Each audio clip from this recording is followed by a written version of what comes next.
It's 8:03 on a Thursday morning, and we'll get to the top of the hour news update in just a little bit. But before we do that, as promised, an update on Louisiana's roads, especially in the areas ravaged by Hurricane Ida. Joining us on the phone right now, the Secretary of the Louisiana Department of Traffic and Development, or Department of Transportation and Development, is Dr. Shawn Wilson, and we are trying to get our buttons figured out here, and I think I got you on the air now, Doc. Good morning. How are you? Good morning. I am well. Thank you for joining us on such short notice. And what exactly is the state of the roads right now? Are all the major interstates reopened? Well, all the major interstates are absolutely opened. We have cleared everything. They're safe for travel.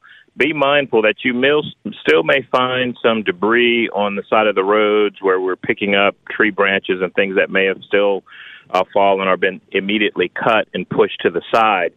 I would like to remind your listeners that just because the interstate is open doesn't mean it's absolutely great timing to go driving and sightseeing the damage that people like to do, primarily because there's a gas shortage in the most hard-hit areas. And so as you travel, you're putting pressure on the ability of other emergency providers and families to get back and assess their damage.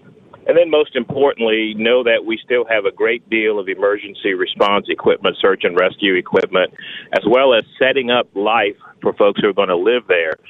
Man camps, generators, supplies, resources, getting personal belongings for homes that have been totally wiped out. So give those folks an opportunity to pull the puzzle pieces back of their lives and try and get back to some kind of normal. Dr. Shawn Wilson from DOTD joining us. Dr. Wilson, you had a chance to survey some of the damage. In your own words, what is it like? Devastating. We saw areas that were just recently completed with new utility structures from Laura and Delta a year ago. We saw homes that had just been redone, totally destroyed, stretches of road that I know for a fact the department had already worked on or recently completed, ripped up. Levees have several breaches, particularly on the Grand Isle portion. There's still areas of Lafitte that are underwater that we can't see the damage, and typically when that happens, the longer it sits, the worse it gets. I've got a bridge sitting in the water in Lafitte, Louisiana. We've got a number of barges and marine vessels that have been sunken near infrastructure, pinned up against infrastructure, are not yet identified, which means it can float and move and do more damage down the road with other winds and water activity. So it's pretty devastating to see. You mentioned barges and other hurricane damage caused to bridges in that area. Are there any road closures or expected bridge closures on some major thoroughfares that aren't interstates because of the damage? Great question. Right now, we still have somewhere in the neighborhood of 60 to 70 closures, and I say 60 to 70 because it's a fluid, moving target. We've got a number of bridges that we need to inspect, several hundred, close to 1,000 if I'm not mistaken, just in those two districts that we have to check for scar. I would remind your listeners to please go to 511la.org. For the latest road closures, weather updates, construction projects, and in reality, you can use that all year long. And if you register, you can actually use it to route yourself to different places based on all of the potential disruptions that might exist on our system. Huge, huge tool. Thousands of people have used it in evacuating. Remember, we evacuated close to 700,000 people in about a 24-hour period safely with no deaths. And that, to me, is a huge win, particularly in these rapidly intensifying hurricanes. So there are a number of closures. People will start to bring debris to the roads, and that in itself is going to add some complexity and closure to the system. So please be cautious as you travel and take advantage of all the public information. And then finally, I will tell you, not finally for your interview, but I will tell you if you've got folks who've evacuated at your home and your community, I implore them to listen to the local elected officials to best determine when is it safe and appropriate for them to return. What happens is people tend to come back earlier than the parishes are ready. And if you went into Jefferson or Orleans right now, there's no utilities, there's no power. And as a result, while you might have law enforcement, your home may be in great shape, You won't have food. You won't have gas. You won't have all of the essentials of life that you need. And so it may be best to just stay where you are if you can communicate with people, if you have shelter, if you have resources to survive. Stay where you are until the parish presidents and the local officials gives an all clear for you to come home. If you do insist on going, please go wholly contained. Bring fuel, bring food, bring water. We're going to be 110 degrees, basically, with the way it's going to feel on the ground for the next couple of days. So please be prepared. We tend to lose more people in the aftermath of these disasters than in the disasters themselves, and that's always preventable. And that's something we've seen where people who have, or in fact, I think it was Mississippi or Alabama, 2 electrical workers were electrocuted because they stepped on an item that was covering a wire or stepped on a wire they didn't see. I don't remember the specific circumstances, but they stepped on a live wire. And absolutely. And we still have lots of wires down. There are 20,000 plus linemen in the state working in the southeastern part of the state. And so there's a lot of poles, a lot of wires down. We don't know what's always live or active.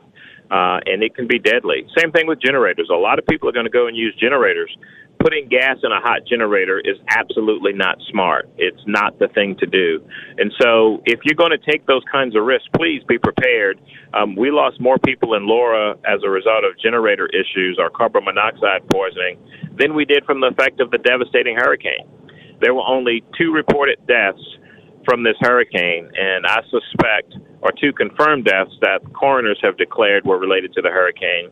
One was a tree falling on someone, and I'm not sure the specifics of the second, but I can assure you there'll be more deaths and accidents, people falling off roofs, people stepping on things or falling on sharp objects. It's just not always safe. Give it time. Be grateful that you're still alive where you are with your families and friends, or even in a shelter. Because if you're in a shelter, you're in a safe place. To be in the midst of what that is, that devastating area where the Hurricane Ida came on and the wall set for hours on end is not good. So be grateful for where you are and what you've got, but most importantly, be careful so that we can recover. We're resilient as a people.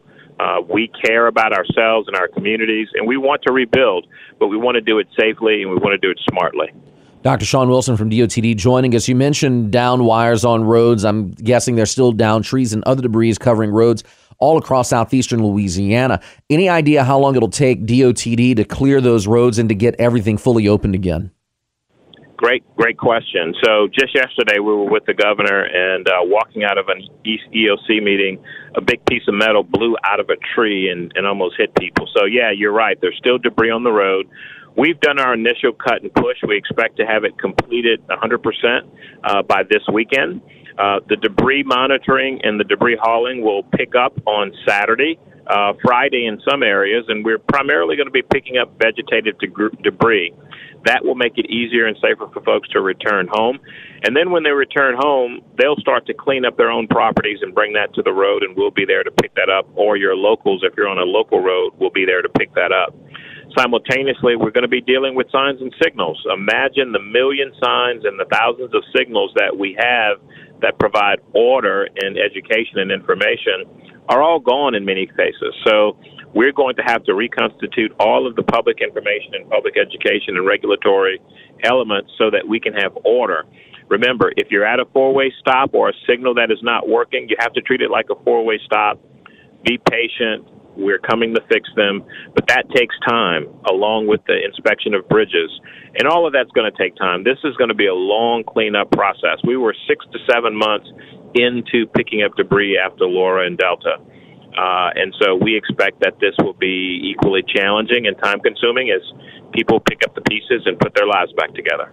How does the recovery effort strain DOTD's abilities to take care of other projects that are going on across the state?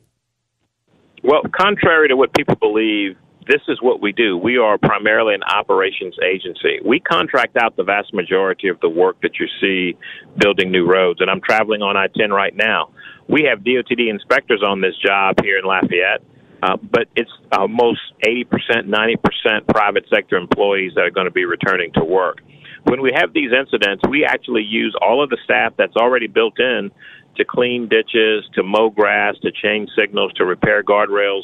We're using that same crew. Many of them have, in many cases, lost everything or had damage to their own personal property and are sacrificing for their service as a part of their obligations with their job. We're also going to be bringing in over 120 people from other parts of the state that are DOTD employees to reinforce the work and help expedite it. And then here's another thing that we do. We would do what we call as EMACing resources from other states. And so we're going to have a crew of about 26 individuals from other states that are going to go into the districts that were not impacted to make sure that they don't get behind in their work by helping us in South Louisiana. And so it does disrupt us a little bit. The bigger impact, I will tell you, is going to be on pricing. You saw the effect of Laura and Delta and other things around the world on what happened with building products. We expect that same thing to happen again. We expect there to be a run on things like shingles, which is not a part of what we do, but oil is a big part of shingle manufacturing. And so that's going to have a big impact on the cost of asphalt. So there are downstream effects to this. There's going to be inflationary impacts to this as we see on other disasters. But I'm excited that the governor and the president have a relationship. They're talking on a regular basis about resources that we need in the state to help us recover. And we're going to leverage all of our resources. Another good example of what we're doing, we have the bridge down in Lafitte where the bridge is sitting in the water. This bridge is one that we repaired a year ago, less than a year ago. I'm not interested in repairing that bridge because it's slated to be replaced. I'm interested in expediting the process, going as fast as we can to build a permanent bridge and not repair a bridge to have to replace a bridge. Those are things that we do on a daily basis at DOTD, and I am so very proud of the people that we work with and our industry because we are here to deliver infrastructure as quickly and efficiently as we can.